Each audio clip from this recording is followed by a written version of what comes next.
శుక్లాంబరధరం విష్ణుం శశివర్ణం చతుర్భుజం ప్రసన్నవదనం ధ్యాయేత్ సర్వవిఘ్నోపశాంతయే అగజానన పద్మార్గం గజానన మహర్నిశం అనేకదంతం భక్తానాం ఏకదంతం ఉపాస్మహే. అన్ని విఘ్నాలు తొలగించే విఘ్నేశ్వరునికి 16 నామాలు ఉన్నాయి.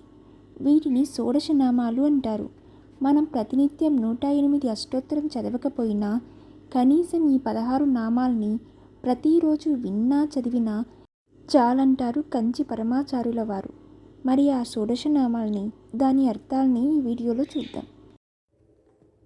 ఓం సుముఖాయ నమః, ఏకదంతాయ నమః, ఓం కపిలాయ నమః, ఓం గజకర్ణాయ నమః, ఓం లంబోదరాయ నమః, ఓం విఘ్నరాజాయ నమః, ఓం గణాధిపాయ నమః, ఓం ధూమకేతవే నమః, ఓం గణాధ్యక్షాయ నమః, ఓం బాలచంద్రాయ నమః, ఓం గజాననాయ నమః, ఓం వక్రతుండాయ నమః, ఓం శూర్పకర్ణాయ నమః, ఓం హేరంబాయ నమః, ఓం స్కందపూర్వజాయ నమః.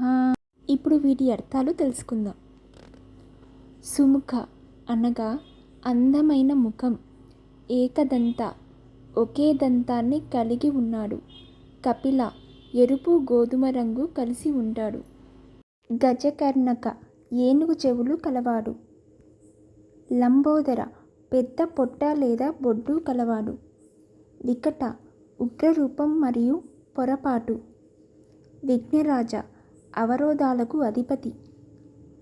గణాది గణాలకు నాయకుడు. ధూమకేతు ధూమధ్వజ ద్వారకుడు.